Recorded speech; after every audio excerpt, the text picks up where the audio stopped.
correct. Yeah. So like, why do you man follow this Kemet thing over, say, Rastafarianism and Buddhism and all the other spiritual ways? Why Kemet? Like, why do you find it to be the right way for you? Content over everything! Okay, I'll do that. Now, the reason why it's not even following chemistry, the reason why I go for that, for one, is because it's dealing with culture. You see what I'm saying? Everybody has their culture, and it's fine. We know that we're device people on this planet. Everybody's going to come up with their own system, and I can't knock the Buddhist man for coming up with their system, and I can't knock the Arab man for coming up with their system. All I can do is deal with the system that my ancestors came from. So I don't have an issue. This is what I always say to them. I don't have an issue if you want to be a Muslim or Arab. I don't have an issue if you want to be a Buddhist. I don't have an issue if you want to be a Mayan or Aztec.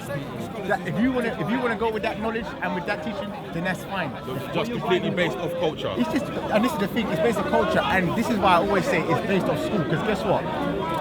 If the reason why I would not Buddhism, because that's another way I can learn something from it. I might not agree with it and take it further, but at least I would like to go and understand it. So that if someone like you, if a Buddhist person come up to you and did mention something, I have some sort of knowledge that I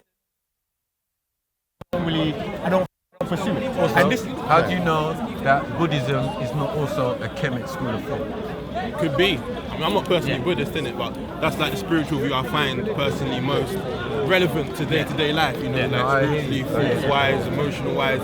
So like, I was just wondering why you man would pick Kemetism. I thought you was going to say it was culture, you know? Yeah, I'll tell you what, hold on, before we get into that. But another reason why you need to understand this here is when you're dealing with Kemet, and this is what I always say, just picture school.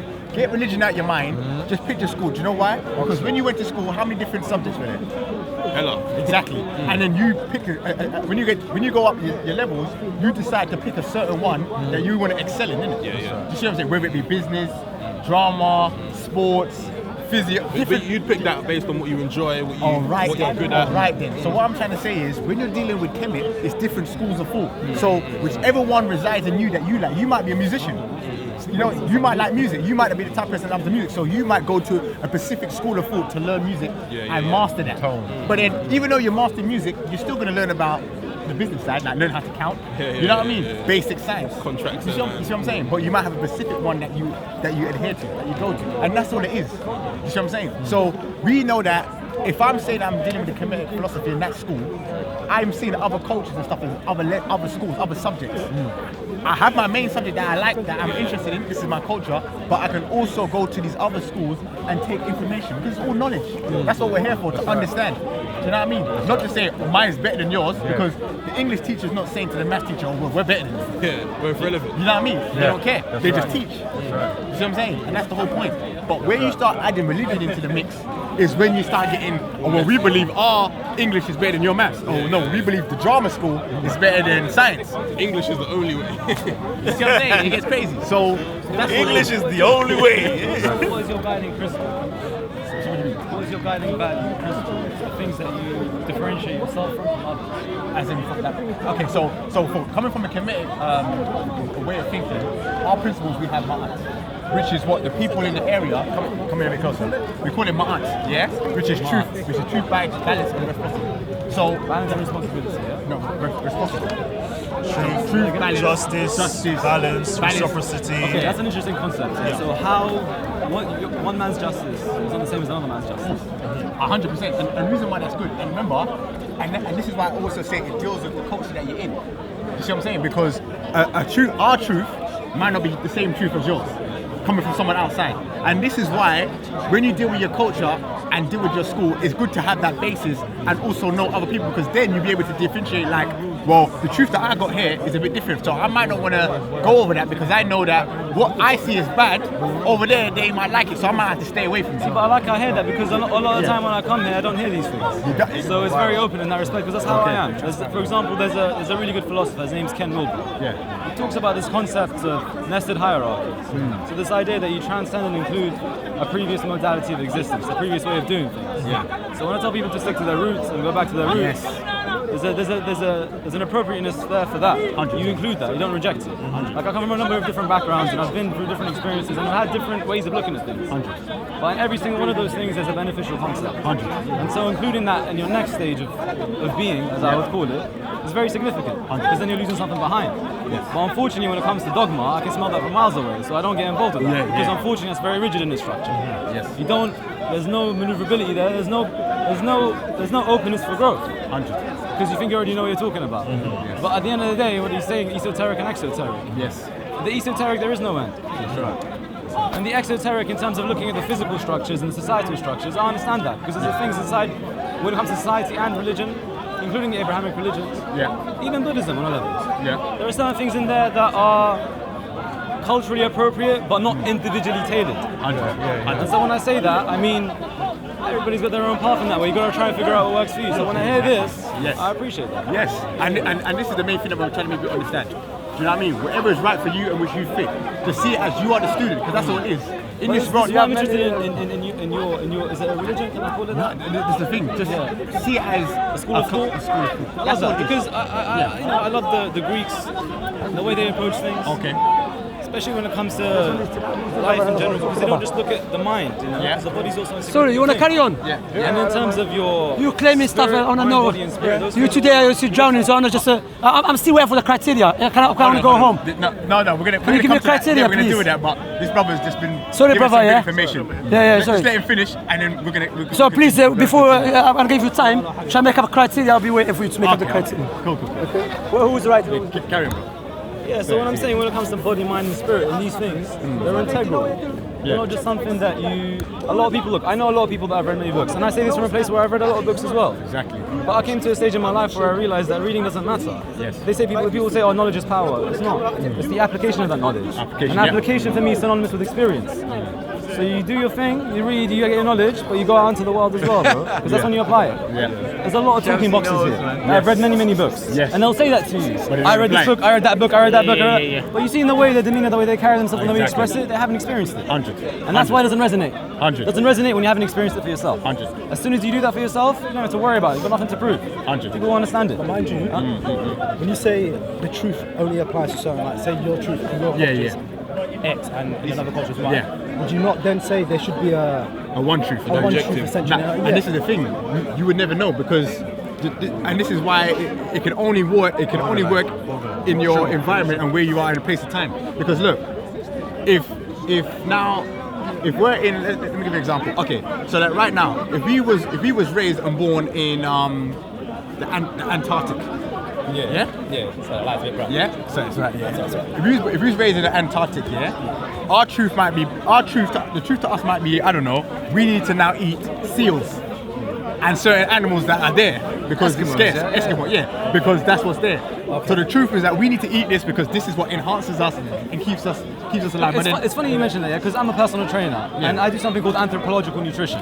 So to give you an anthropological perspective, what I would recommend to an Eskimo, I wouldn't recommend to an Arab like me. You know, in the Quran it talks about dates, talks about olives, talks about figs. This is my I'm point. not going to go to an Eskimo and say to him, have these things. Yes, so this is my point. So going back to your question about the truth, to them, that's their truth, because that's all they know. But then, and it's true for them. You now coming from somewhere else where you have, dates, foods. Dates, foods, and all this stuff. It might be different. You might be like, why are they eating it? Yeah, of course. Do you know what I mean? Then in that situation, when you, if say for example, I were to go to the Antarctica, and I were to visit these people, would I not then become accustomed to eating what they eat because I know their truth is to eat this type of regimen because it's beneficial for them? Yeah. So then wouldn't that, in theory, become my truth? The genetic background. Okay. Genetic background is different in that respect. Okay, it depends because then when you do go over there and you said they offer you food, what I have to eat. So, we saying you good, yeah. When you Then go, their truth won't be your truth because you're different. You're from a different I know, place. but So I'm like staying you there were for a saying. period. So every time I stay there for an X amount of years. Therefore, I become accustomed to their that's not argument. culture It's and just discussion. Yeah, it's good. Okay. No, Can I just say something in terms of, how you say there's one truth, If you look historically, and let's give you like an evolutionary perspective of the human mind, there's a really good author, his name's Richard Tarnas. There's a book called The Passion of the Western Mind. Can you see him, yeah? And he charts philosophy from the beginning, all the way from the Greeks, all the way up until now. Like if you look in the Western tradition and the psychological way of looking at things, that's an emergent phenomenon. That's what they call an emergent phenomenon. Looking in at the psyche in a way that hasn't been done before. So that didn't exist 100 years ago, before Freud and a few of the Psychoanalysis, other Jung and so on. That's what you call an emergent phenomenon. Emergent means it arises in and of itself. So when you say isn't there one truth, I'll be inclined to disagree. Why? Because that's how you look around you, bro. Were things the same 20 years ago, let alone 100? How about in 20 years' time? There are emergent phenomena that emerge, and this is what it means to come be on a journey, as opposed to get into a destination. Regardless of the superficial stuff that are around, the person will still innately feel the same way a person 100 years ago. Yeah, the spirituality component within the human being is always there. I always tell people that. Find a way to express your spirituality that applies for you. And you can always recognize it. How? You recognize it in the fact that, you ask questions, bro. Why are you asking questions? There's a yearning there, deep down inside, for people to be spiritual and be connected to something greater than they are. That's my personal belief, and I think, scientifically speaking, scientifically speaking, it's a true thing. I study anthropology quite intensively. Every single culture, whether they're hunter-gatherers or in the Upper Paleolithic, 50,000 years ago, their expression of spirituality, their expression of what it means to know what God is a completely different manifestation of what we have today. And what we had 2,000 years ago with the advent of the Abrahamic religion. I'd say it could be completely different. But it is. I mean, if you look at the expression of it, for example, there are many different ways to look at it. There's animism in say, for example, if you look at Aboriginals in Australia, totem animals, a connection to spirituality through paganism. But then if you look at the Greeks, it was more up, it was more heavenly. Historically, it was more grounded, it was more pagan. Of course. This is what I try and do and integrate both of those things. Because at the end of the day, for me, everything is the same. That's what I mean. So in that respect, everything around me is part of that thing that we call God, whether you know it or not. At the end of the day. So then wouldn't there essentially, if that's the case, wouldn't there essentially be required for there to be one truth for everybody to have? No, I tell you why. Do you want me to tell you why? And it's a good question, yeah. And this is something here that even came into my mind not too long ago. Yeah, watch this. The reason why there won't be this one, yeah, this whole one thing that people keep talking about, yeah. And this is what I've come to understand within the last couple of weeks. Nature, even in nature doesn't show us that there's only one truth. You know why? Because an ant's truth is different to a bird's truth. You see what I'm saying? Or a bird's truth is different to a lion's truth. So what? Did you say an ant's truth is the same as an ant's truth? The ant's truth is just the same. It's the same for another ant's truth, right? Yeah. So then would a person's truth be the same for another person's truth? In terms of spirituality, I would say yeah. In terms of the expression of it, I would say it's different. I think that's what you mean when how you people the manifest themselves, you know? Yeah. That's how people But look, express as a themselves. there are a billion Muslims and there are 1.2 billion Christians. Are you going to tell me every single one? I'm telling you for a fact, every single one of those people, let's say they're Muslim or Christian, they express that in a different way to the other person. All of them. You can't tell me that they're doing exactly the same thing. Why? It's very multifaceted. Other than from the culture basis, influences it. Other than from the basis Society of what influences they it. believe. Yeah. That's the only thing you say is similarity. But of course, the way that somebody express something, you can say there's differences. Even language, bro. Like, the way that you're speaking, like my parents don't speak English. Of course, mine neither. Just even the way we express ourselves is going to be different. And the language itself can be a hindrance. I tell people all the time. Words and language. Where's my brother that said esoteric and exoteric? The esoteric is beyond language. So this is the question I was going to come to, yeah? Because watch this, yeah? And this is the question that I was going to apply to our religious brothers and sisters now. Because, coming from the Abrahamic religions, the main thing that they push, they say that there's this one creator, yeah? Now, the reason why I wouldn't say that there's one creator, you know why? Because the reason why we say there's a creator, yeah, is because the reason why you know there's a creator is by looking at nature. So you come to this understanding that there's a creator by looking at the things around you. So you saw there was a sun, moon, stars, trees, plants, animals, so you thought someone wants to create. But then the question is, when we think it's one, why did we come to the conclusion? Why did we the G circle? No. G circle? Because it looks like a G semicircle today. I need some coverage for this. It's too bright for my eyes. Can you hear me, yeah? Yeah. So when we come to this notion that there's one, yeah, I'm still trying to understand why did we come to this understanding that there's one. Do you know why? Because in that same nature that we used to understand that there is a creator, that same nature shows us that there's many creators. So like the creator of an anthill is an ant. The creator of a bird's nest is a bird. The creator of a dam could be a beaver. You see what I'm saying? And these are many creators. Many creators. So wait, hold on. So it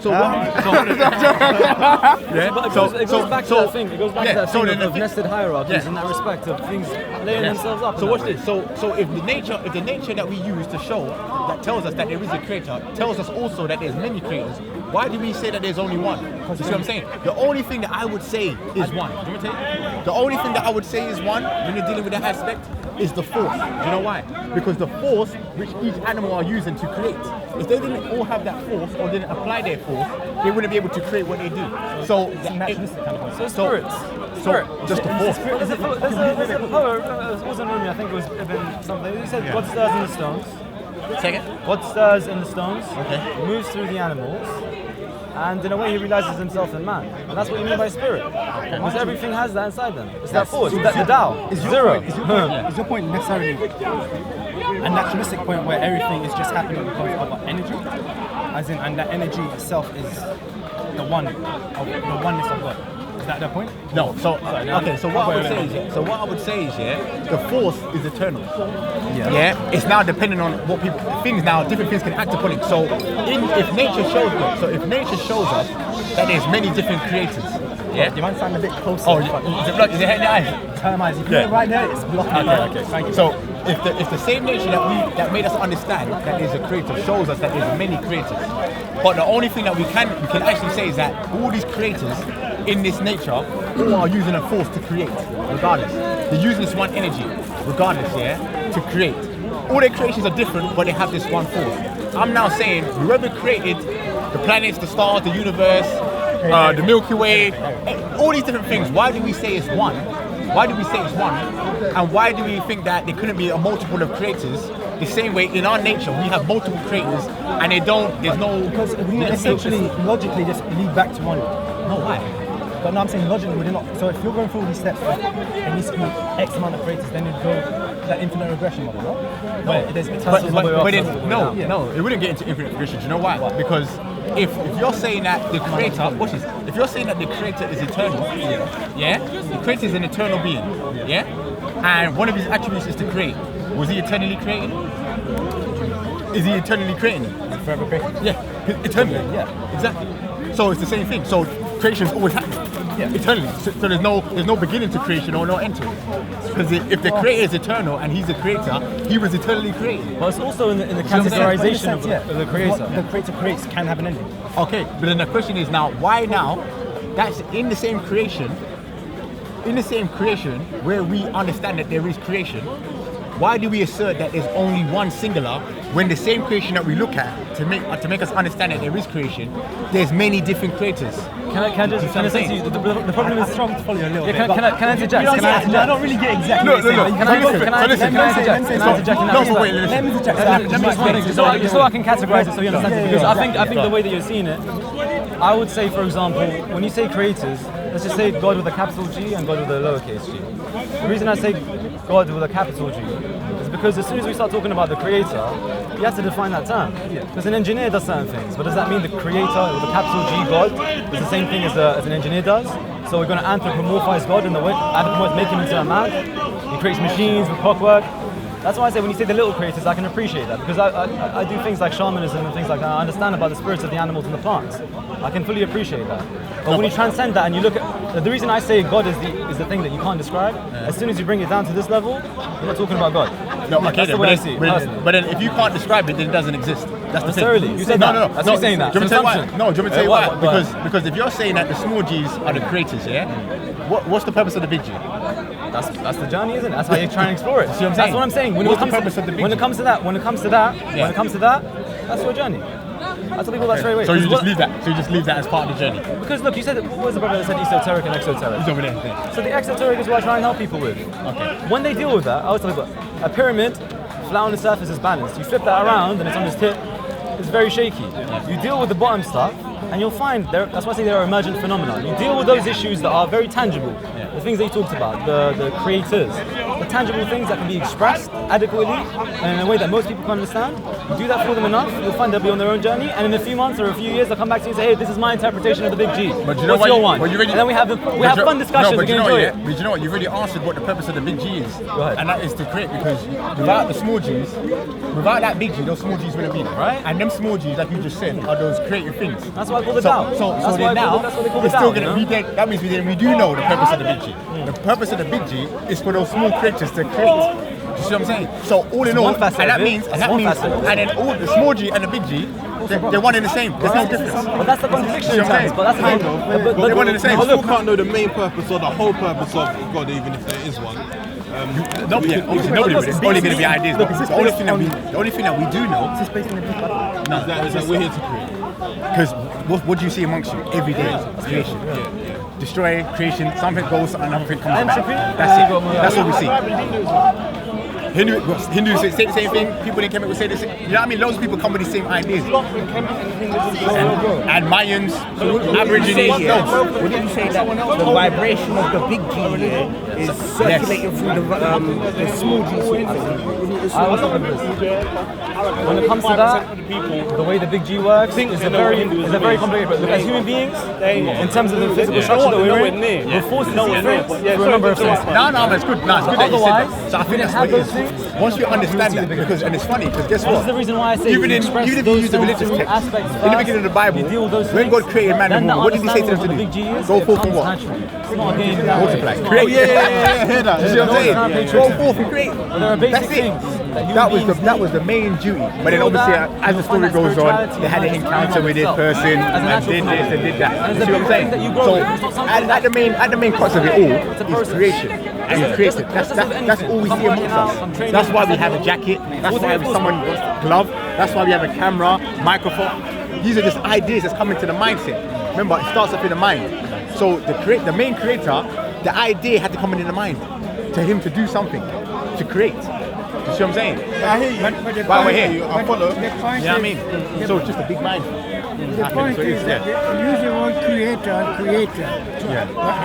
I believe in creator, but not in the sense that I believe that nature itself is a creator.